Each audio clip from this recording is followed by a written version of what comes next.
So here's what we want to talk about today. It's rare that you see a serial sex offender, but we had one amongst us. And I can't compliment the Winter Haven Police Department and my deputies enough for their work. I'm going to show you the photograph of a very dangerous person. He has a pedigree in being a sexual offender, a deviant. And it's just by the grace of God, at least that we know of, that we don't have any sexually abused dead children. But Deputy Chief Vance Monroe is going to talk more about that. Let me introduce you to Robert Miranda. Robert is 42 years of age. He was arrested in 2000 for lewd battery on a 12-year-old child. At that time, he was 17. So, for whatever reasons, they withheld adjudication. But the good news was they did designate him as a sexual offender. Now, he has a criminal history for years of cocaine abuse, and he bounces back and forth between Brevard County, Polk County, different counties. He gets probation here, probation there. He's locked up for some period of time, but this guy has never been to state prison, and he's got a long criminal history. So let me take you to February 16th of this year at Avenue A and 2nd Street Southwest. There's a mother and daughter who are 30 and 60 years of age. They are simply visiting Winter Haven from North Carolina because they wanted to take a vacation. They looked online and said that, wow, that Winter Haven's a beautiful place. Let's go down and check it out. Well, they saw more than they wanted to. So they're literally standing and admiring Winter Haven when this guy pulls up in a gray Mitsubishi Outlander and masturbates in their presence. Will they attempt to get his tag number? He doesn't have a tag number. So they notify the Winter Haven Police Department. Now let's jump ahead a week. No more activity. February 23rd at 7:20 in the morning at Avenue H and 15th Street Northeast, Winter Haven. This one is in the unincorporated area, just outside of the city of Winter Haven, where this guy pulls up and at 7:20 in the morning asks this 9-year-old child, you know, have you lost a dog? I've got this brown and black puppy shivering in my car. Come over here and look at it. Well, even at that age, she ran.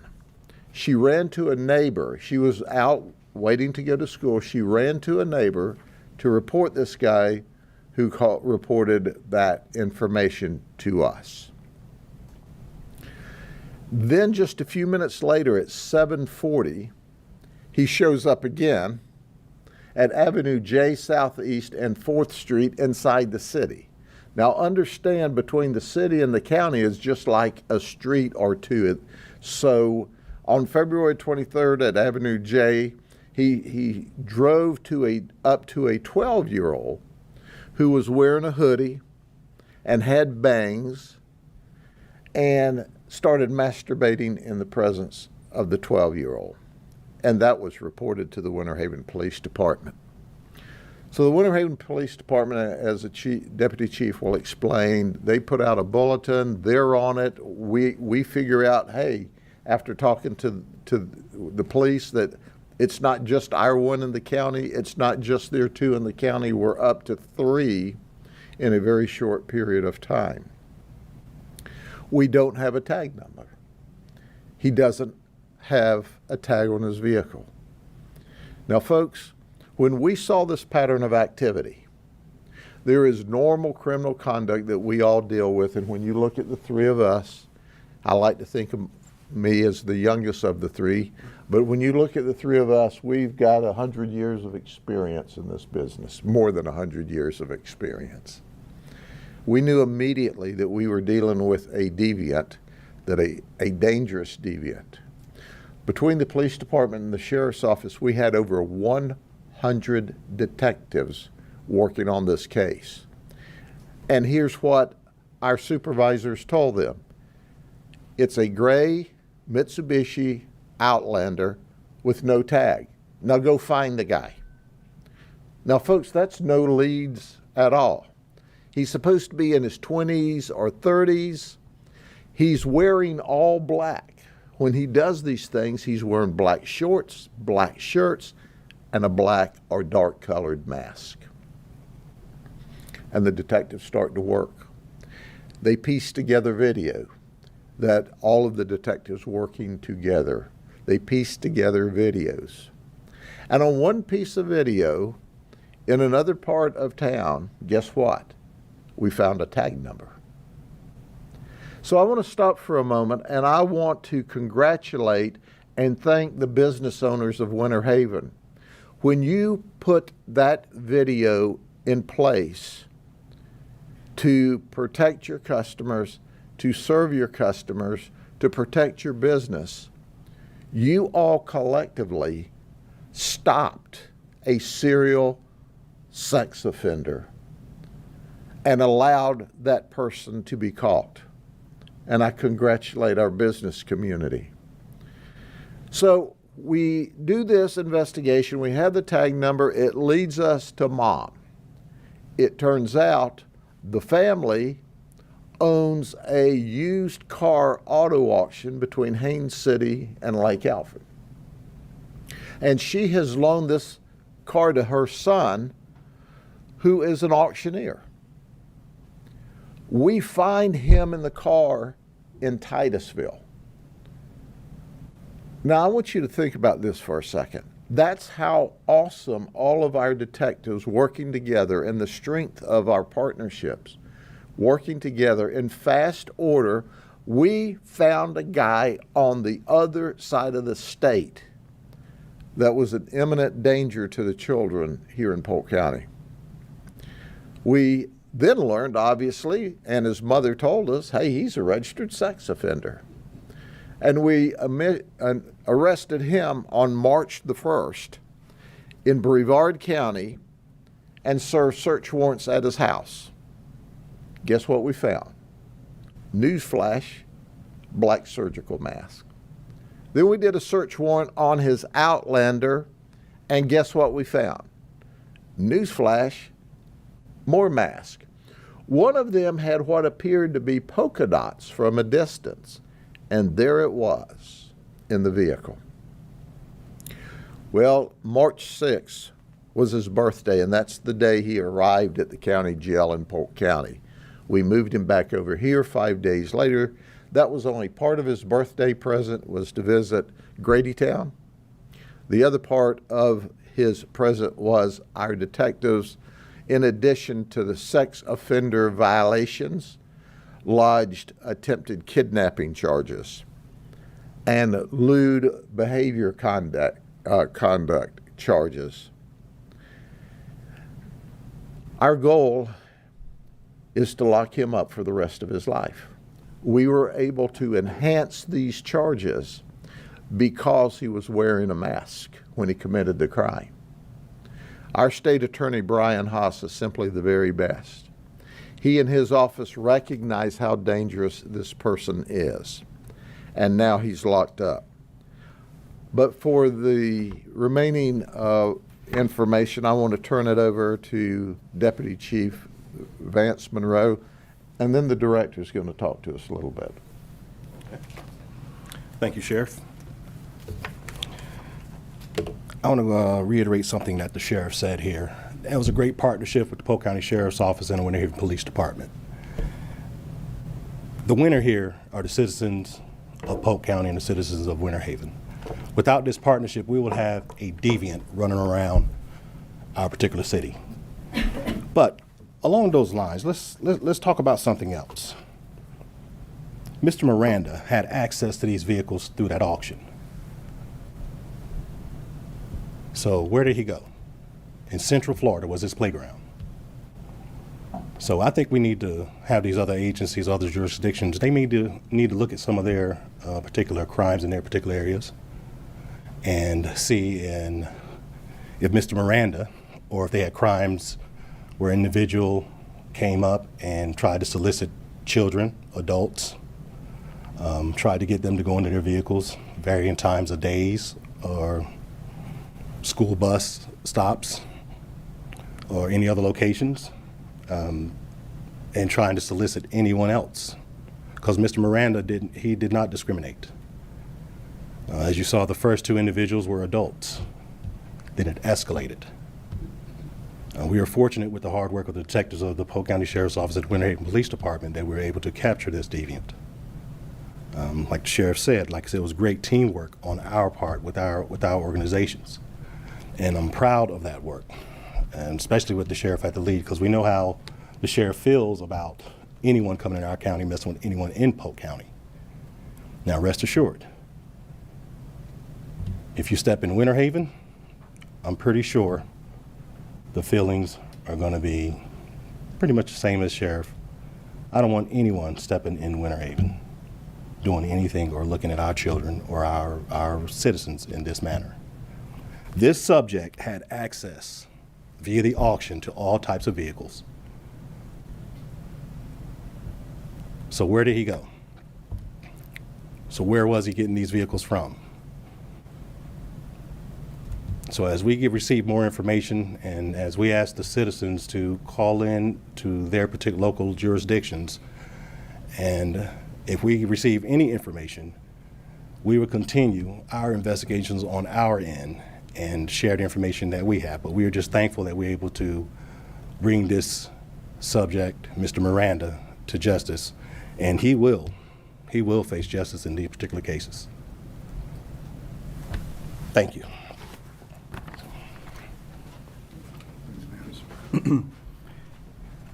First, I just want to say thank you to everyone's hard work for putting this guy, getting him identified and putting this guy where he needs to be.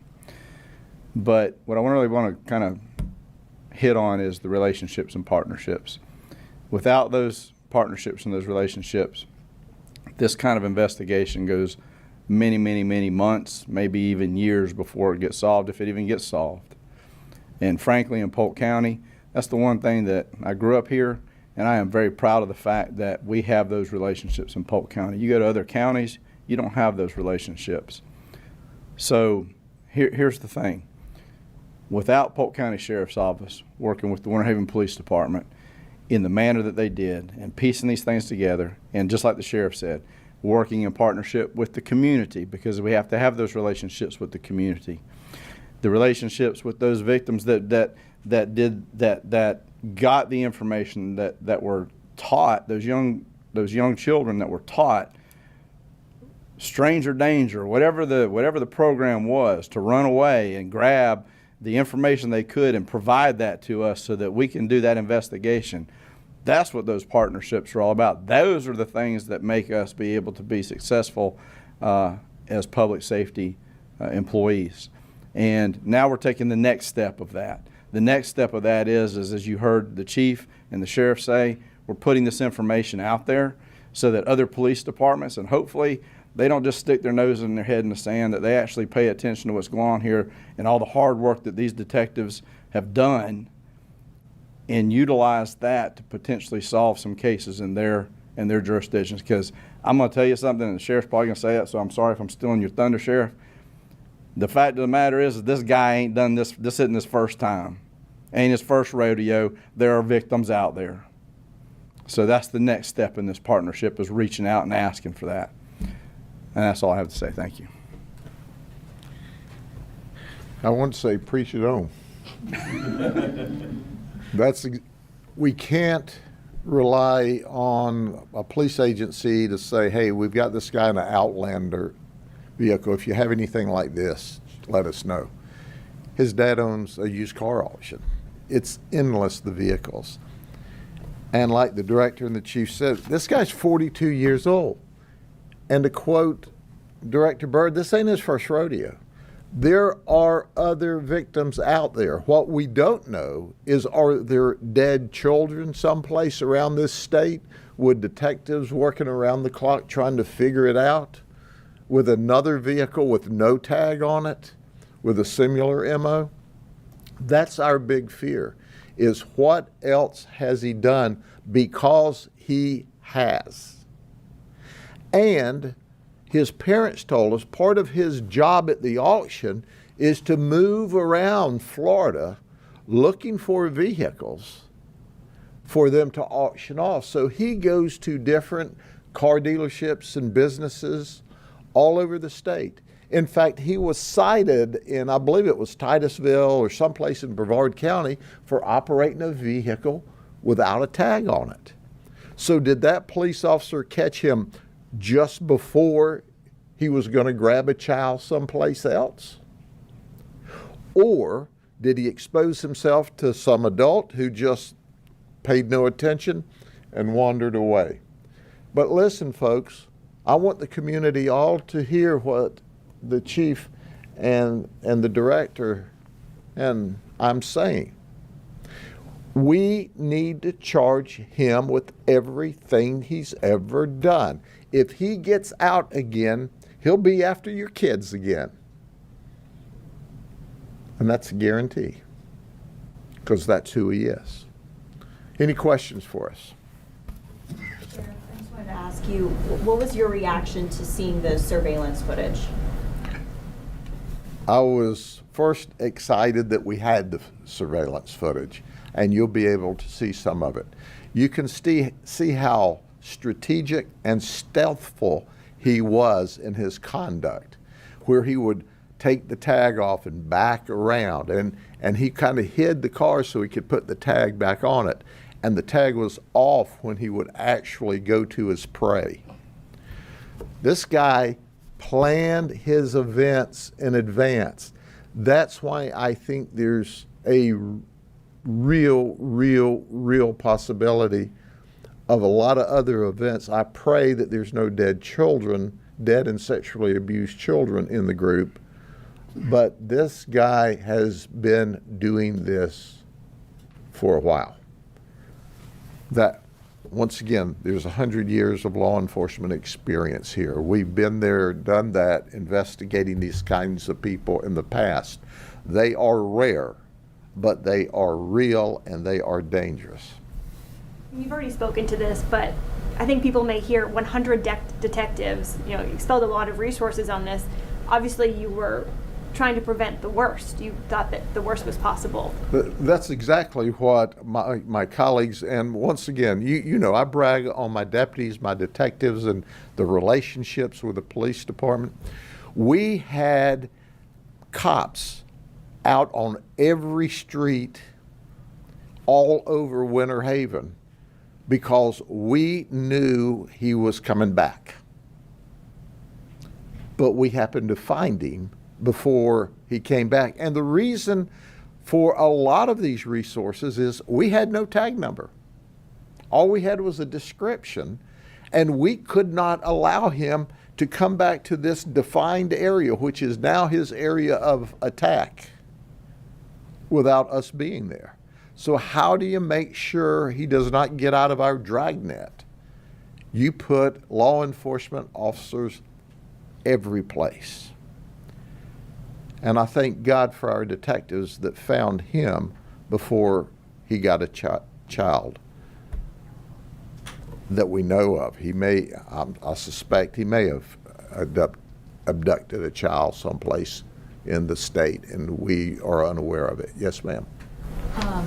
You may have already addressed this, but why was the Winter Haven area his chosen area? Or he lived in Titusville, but his mom and dad own the dealership in Haines City, between Haines City and Lake Alfred. There are some mobile homes or trailers there that he stays there around auction days because he's an auctioneer, and he works at the auction house, and he's one of the employees. So even though he lives in Titusville, he's over here at least a couple of days, 2 or 3 days a week around the auction. Then he travels all throughout Central Florida in order to try to find vehicles for the auction. So that's why it's wherever he happens to be at that moment in time. Anything else? Y'all have a great weekend and help us with this, because he's been here before, someplace. Take care.